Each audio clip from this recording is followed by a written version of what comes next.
शांति, ओम शांति, ओम शांति, ओम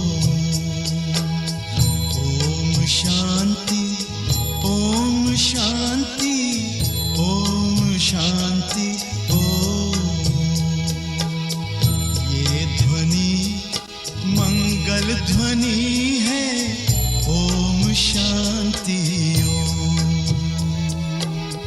ओम शांति, ओम शांति, ओम शांति, ओम शांति। ओम शांति। आप सभी दर्शकों का ब्रह्मा कुमारीज के द्वारा आयोजित 7 दिवसीय योग सीरीज में बहुत बहुत हार्दिक स्वागत है, जो इंटरनेशनल योगा डे के निमित्त आयोजित की गई है। पिछले 4 दिनों से हम लगातार ये सुनते आ रहे हैं कि योग क्या है, योग आज के परिवेश में क्यों बहुत ज़रूरी है, और साथ ही इसकी अनुभूति भी करते आ रहे हैं। अब तक हम सोचा करते थे कि योग केवल शरीर से जुड़ी हुई एक क्रिया है, लेकिन अब हमने समझा कि योगा और योग दोनों अलग हैं। योगा जहाँ शरीर को तंदुरुस्ती प्रदान करता है, वहीं योग हमारे मन को, हमारी भावनाओं को, हमारी आत्मा को शुद्ध, सशक्त और साथ ही साथ शीतल, निर्मल बनाता है। और यही तो हम सबकी चाहना भी है कि हम मानसिक रूप से, शारीरिक रूप से, सामाजिक रूप से और साथ ही आध्यात्मिक रूप से सशक्त बनते जाएं, निर्मल बनते जाएं, अंदर से एक स्थिरता आती चली जाए। जब भी बाहर परिवेश नेगेटिव हो, अस्थिर हो, तो हम शांत रहकर अपने जीवन को श्रेष्ठता की ओर ले चलें, हलचल में ना आएं। योग ही इसका साधन है, माध्यम है। और यही कारण है कि आज का जो सुंदर विषय है वो रखा गया है।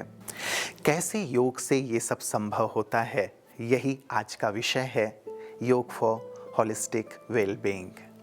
और इस सुंदर विषय पर प्रकाश डालने के लिए आज हमारे साथ एक ऐसी आध्यात्मिक विभूति हैं जिन्होंने बाल्यकाल से ही योग का गहन अभ्यास किया है, बहुत बारीकी से जिन्होंने योग को समझा है, अनुभव किया है।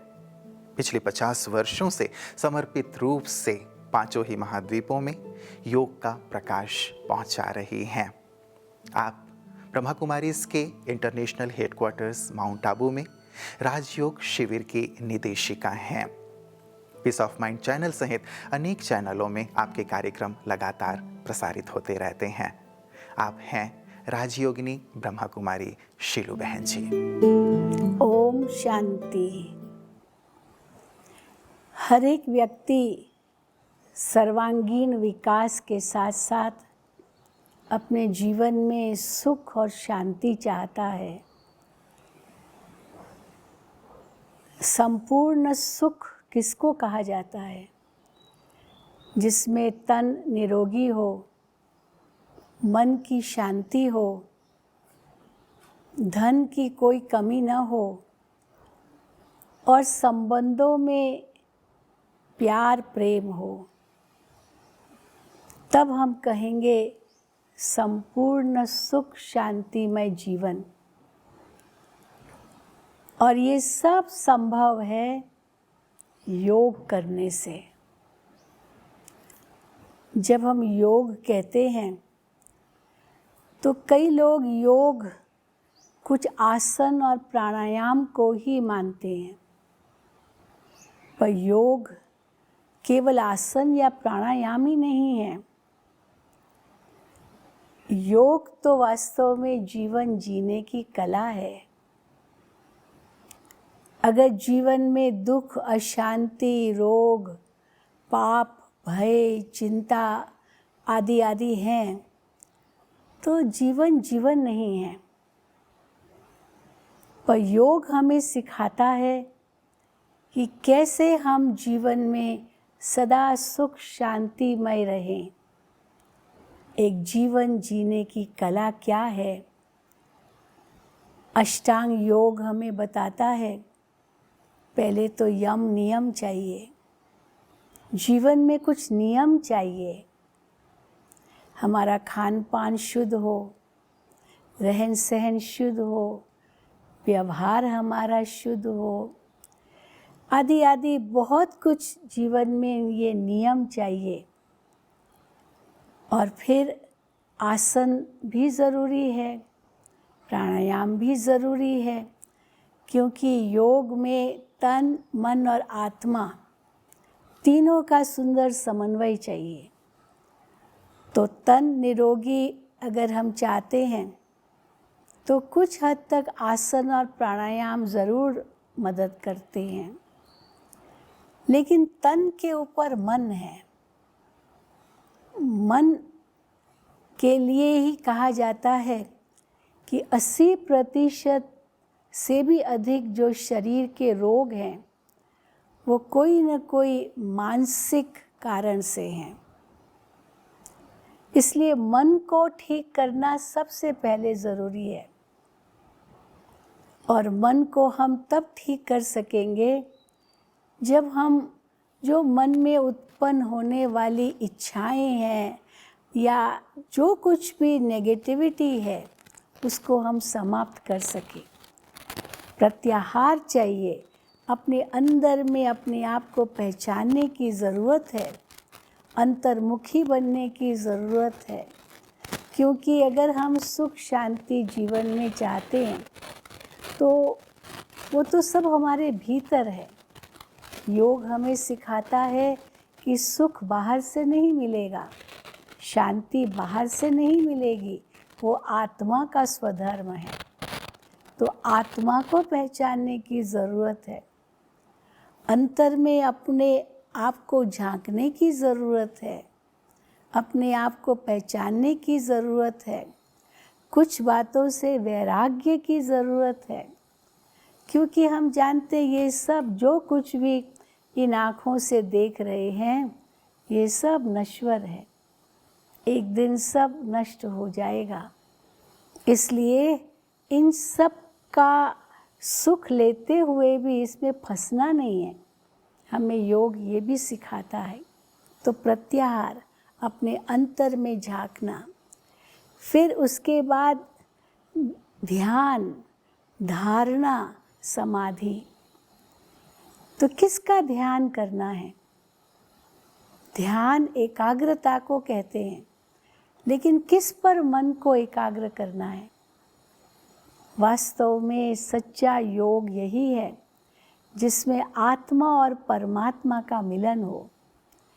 मन आत्मा परमात्मा में लगाए, यही वास्तव में ऊंचे से ऊंचा योग है, जो स्वयं भगवान ने गीता में कहा, हे अर्जुन, इस मन को मेरे में लगाओ।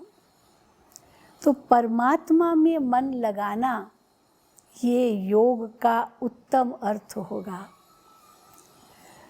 योग अर्थात अपने आप को पहचानना, परमात्मा को पहचानना, उनसे सर्व संबंध जोड़ना।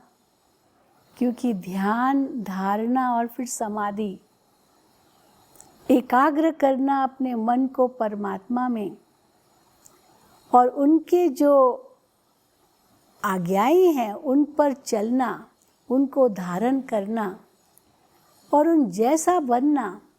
समाधि अर्थात उस ईश्वर के समान हमारी सोच हो, हमारा व्यवहार हो, हमारे कर्म हो, तब जीवन में सुख और शांति आ सकती है। चाहते तो हैं कि तन निरोगी बने, पर तन के ऊपर मन है। तो मन को जितना हम शांत रख सकेंगे, मन को हम जितना सकारात्मक विचार दे सकेंगे, उतना उसका श्रेष्ठ प्रभाव हमारे तन पर पड़ेगा और तन के कई रोगों से हम मुक्त हो सकते अगर हमारे मन में सच्ची शांति होगी। और वो मन में शांति तब आएगी जब मन में सुंदर विचार लाएंगे। तो योग वास्तव में हमें वो सुंदर विचार सिखाता है, हमें बताता है कि आप ये देह नहीं हो, लेकिन इस देह के भीतर एक चेतन सत्ता आत्मा हो, जो हर आत्मा वास्तव में शांत स्वरूप, सुख स्वरूप, प्रेम स्वरूप, आनंद स्वरूप, शक्ति स्वरूप है। तो मैं वही हूँ और मैं उस शांति के सागर परम पिता परमात्मा की संतान हूँ। जो परमात्मा के गुण हैं वो मेरे भी गुण हैं। तो ये जब हम अपने मन में सोचते हैं, हमारी बुद्धि ये निर्णय करती है, वास्तव में इन गुणों को हमें बाहर से ढूंढने की ज़रूरत नहीं है। हम अपने आत्मा के स्वधर्म में टिक जाएं, आत्मा के स्वरूप को पहचान कर उसी का ही अभ्यास करें और सर्व संबंध एक परमात्मा से जोड़ें, तो मन में शांति आएगी, क्योंकि परमात्मा शांति का सागर है। उनकी संतान हूँ मैं, तो शांत स्वरूप हूँ। जैसे सूरज के आगे खड़े रहने से सूरज की सारी किरणें मुझे प्राप्त होती है, गुलाब के फूलों के बगीचे में जाने से गुलाब के फूलों की सुगंध हमें आती है, अनुभव होता है, हर चीज़ अपना गुण देती है। तो परमात्मा भी जो शांति का सागर है, उनसे जब हमारा संबंध जुड़ता है, योग लगता है, तो परमात्मा उस शांति सागर से हमें शांति की किरणें अनुभव होती है।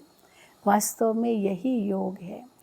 और जब हम इस प्रकार से योग का अभ्यास करते हैं, तो हमारे वचन में, हमारे कर्म में, हमारे व्यवहार में, हमारे हर कदम पर हमें सुख शांति की अनुभूति होती है। हम जानते हैं बाहर का वातावरण कितना दूषित है, लेकिन हम अपने अंदर में कुछ मान्यताएं रखें कि कुछ भी हो जाए मुझे अशांत नहीं होना है, क्योंकि मैं आत्मा हूँ, मेरा स्वधर्म शांति है, इसलिए अशांति मुझे छू नहीं सकती है। मैं आत्मा तो इस संसार में अकेली आई हूँ, अकेले जाना है। इस दुनिया की कोई चीज़ हम नहीं लाए हैं। तो प्रत्याहार अर्थात ये सब जो हम संग्रह करके बैठे हैं, जिसको हम मैं मेरा करते हैं, कहते हैं, उन सब से मन को न्यारा करना है, क्योंकि ये सब मेरा है ही नहीं।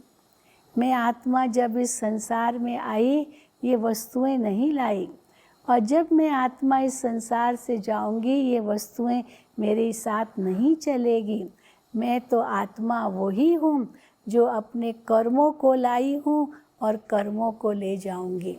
तो योग हमें सिखाता है कि हम अपने कर्मों को श्रेष्ठ बनाएं। जितना हम अपने कर्मों को श्रेष्ठ बनाएंगे, किसी को दुख नहीं देंगे, मन को शांत रखेंगे, तो तन भी निरोगी बनेगा, मन भी शांत होगा, और धन जो वास्तव में कहते हाथों की मैल है, वो भी हमारे पास आएगा। वो कहाँ जाएगा? हमारे अच्छे कर्मों का फल हमें अवश्य मिलेगा और जीवन में सुख शांति आएगी। संबंध भी हमारे अच्छे होंगे, और संबंध अच्छे होने के कारण परिवार में भी सुख शांति समृद्धि होगी। तो चारों प्रकार का सुख हम अनुभव कर सकते हैं। तन भी निरोगी होगा, मन में भी शांति आएगी, धन की भी कोई कमी नहीं होगी, क्योंकि वो पाप का धन नहीं होगा, हमारी मेहनत का धन होगा, मेरी सच्चाई का धन होगा, मेरी सेवाओं का वो धन होगा, तो वो तो हमें सुख ही देगा। और संबंध भी हमारे सबसे अच्छे होंगे, क्योंकि सब आत्माएं एक परमात्मा की संतान हैं। हम सब आत्माएं भाई भाई हैं। तो जब ये हम मन बुद्धि में सोचते हैं, तो हमारा व्यवहार भी श्रेष्ठ बनता है, और सचमुच ये जीवन बहुत ही सुखमय बन जाता है। इस कलयुगी संसार में रहते हुए भी हम अपने आप को सतयुगी बना सकते हैं। इस दुखमय संसार में रहते हुए भी हम अपने आप को सुखी और शांतमय बना सकते हैं। यही है योग की उपलब्धियाँ। और अगर हम सब ये योग सीख जाएं तो ये संसार सचमुच स्वर्ग बन जाएगा। हम यही आशा करते हैं। इन्हीं शुभ भावनाओं के साथ, कामनाओं के साथ आपका जीवन सदा सुखी रहे, शांतिमय रहे, यही हमारी सच्ची भावना है। ओम शांति, ओम शांति, ओम शांति। बचपन में सुनी कहानी याद आ गई। रानी के गले में ही हार था, लेकिन वो हार बाहर ढूंढ रहे थे। कस्तूरी मृग की तरह, जिसकी नाभि में ही खुशबू है, लेकिन तलाश बाहर है। हम भी कई बार बाहर उन चीज़ों को ढूंढते हैं जो हमारे अंदर है।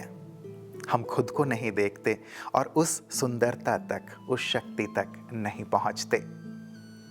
और यही कारण बन जाता है कि शायद वृक्ष की डालियों को पानी देते देते हम बहुत थक गए थे, परेशान हो गए थे।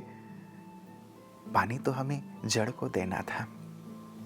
जब हम योग के माध्यम से भीतर जाते हैं तो हमें पता चलता है कि पानी सचमुच कहाँ देना है। इसीलिए किसी ने बहुत सुंदर पंक्तियाँ कही हैं, मैं भीतर गया योग के माध्यम से और मैं भी तर गया। भीतर गया तो तर गया।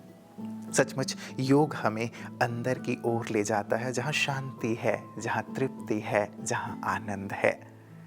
आइए इसका गहन अनुभव करते हैं अब राजयोगिनी ब्रह्मा कुमारी गीता बहन जी के साथ, जो लॉस एंजलिस से हमारे साथ जुड़ रही हैं। 40 वर्षों से आप राजयोग का गहन अभ्यास कर रही हैं और विदेशों में भी लोगों को योग की उपयोगिता से अवगत करा रही हैं। हजारों लोग योग का वहाँ सुंदर लाभ प्राप्त कर रहे हैं। लेकिन उससे पूर्व हम सबको अंतर्राष्ट्रीय योग दिवस की शुभकामनाएं देने के लिए विशेष अतिथि हमारे साथ जुड़ रहे हैं, जो भारत में यूनाइटेड नेशंस इंफॉर्मेशन सेंटर के ऑफिस इंचार्ज हैं। आप हैं श्री राजीव चंद्रन जी। आइए स्वागत करते हैं। Namaskar. I would like to congratulate the Brahma Kumari organization for celebrating World Yoga Day 2021. When the resolution marking Yoga Day was passed in the UN General Assembly in 2014 December, it was to make every individual an agent of peace, fraternity, and brotherhood. And for anyone who is even casually familiar with the Brahma Kumaris, you would realize that peace and fraternity are their basic motives, coming together and praying for peace. This past year especially, the COVID pandemic has taught each one of us how to be comfortable within ourselves is the biggest challenge for all of us. And I think that Indian culture and philosophy has developed this wonderful technique of yoga that leads not just to your own control of your body, but control of the mind. And I think that to be happy within is one of the biggest messages that yoga brings to each one of us. So on International Day of Yoga, as the Brahma Kumaris mark, celebrate, chant, pray, sing bhajans, they bring the message of peace to the world and reiterate the United Nations global message for peace too. Happy International Day of Yoga. Namaskar. Om Shanti. शरीर की शक्तियों को, energy को धीरे धीरे ऊपर लाते हैं और जब भ्रुकुटी में दो आंखों के बीच में जहां भ्रुकुटी है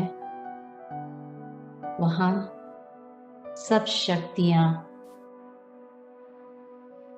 एकाग्र होती है। जब शक्तियां एकाग्र होती है तो पूरी कर्मेंद्रिया में शांति की अनुभूति होती है। वो शांति की वाइब्रेशंस एक एक नस में जाके पूरे शरीर को शांत करती है।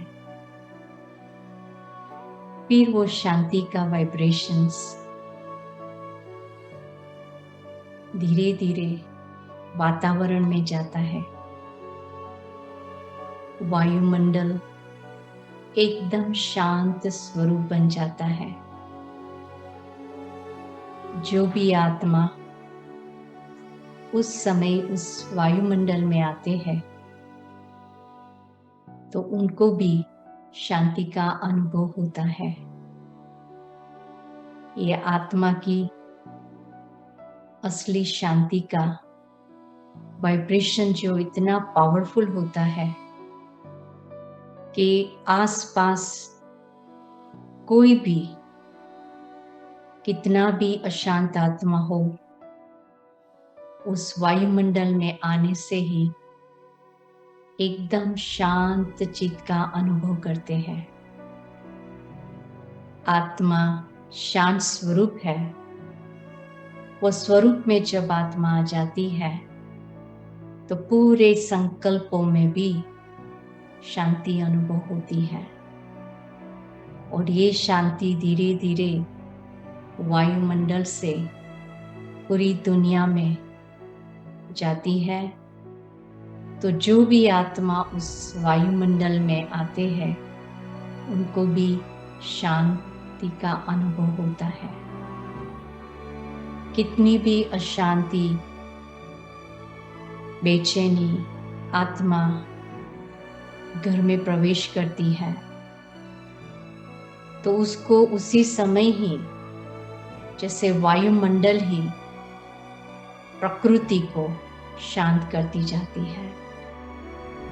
तो ऐसे हम जब अपनी स्वस्थिति में रहेंगे, आत्मिक निश्चय करेंगे तो वो शांति का वाइब्रेशंस पूरी दुनिया में फैलाएंगे। आत्मा शांत स्वरूप, आत्मा का स्वधर्म शांत स्वरूप, आत्मा का घर शांत स्वरूप। ओम शांति शांति शांति।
योग की गहन अनुभूति कराने के लिए गीता बहन जी आपका दिल से बहुत बहुत शुक्रिया।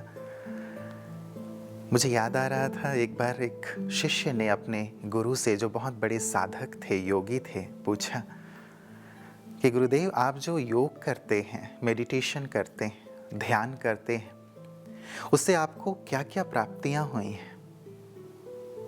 गुरु ने मुस्कुराते हुए कहा कि प्राप्तियों के बारे में तो हम बाद में बात करेंगे, मेरे पास से क्या क्या छूट गया योग करने से वो मैं तुम्हें बताता हूँ। मेरा क्रोध मुझसे दूर हो गया, मेरा चिड़चिड़ापन मुझसे दूर हो गया, मन की अतृप्ति, मन की अशांति दूर हो गई। जो तेरे मेरे का भाव था, संसार की ओर आकर्षण था, जो अनेक प्रकार के द्वंद्व थे, ईर्ष्या थी, घृणा का भाव था, वो सब दूर हो गए, वो सब मुझसे छूट गए। शिष्य समझ गया कि सचमुच योग से कितनी बड़ी उपलब्धि हो सकती है, जिसके बारे में हम सोच भी नहीं सकते। हम सोचते हैं कि ये सारी बुराइयां नहीं छूट सकती, लेकिन जैसे हम योग करते चलते हैं, ये सारी नेगेटिविटी हमसे दूर होती चलती है। अनुभव भी हम सब ने योग के माध्यम से किया। यदि थोड़ी देर का ये मेडिटेशन का अनुभव हमें इतनी शांति, इतनी शक्ति प्रदान कर सकता है, तो सोचें यदि निरंतर इसका अभ्यास किया जाए तो हम क्या से क्या हो सकते हैं, हमारा अंतर जगत कैसा हो सकता है। आज चारों ओर हम देख रहे हैं कितनी अस्थिरता है, कितना हलचल है, कितना तनाव है, कितना दबाव है, कितना भय है। लेकिन ये भी सत्य है कि यदि मेरा अंतर मन शांत है, स्थिर है, समृद्ध है, तो बाह्य परिस्थितियों को मैं आसानी से हैंडल कर सकता हूँ। मन शांत है, स्थिर है, तो बाहर शांति है, समृद्धि है, सफलता है। और यही कारण है कि कल के लिए हमने विषय चुना है योग फॉर इनर स्टिलनेस, कि कैसे अंदर से हम स्थिर हो जाएं, शांत हो जाएं। तो बने रहिएगा हमारे साथ, ताकि कल इस सुंदर विषय पर हम प्रकाश ले सकें और अपने अंतर जगत को प्रकाशित करते हुए अपने बाह्य संसार को भी प्रकाशित कर सकें। आइए समापन की ओर चलते हैं एक सुंदर योग के गीत के साथ, जिसे प्रस्तुत कर रही हैं सिस्टर एलिजाबेथ।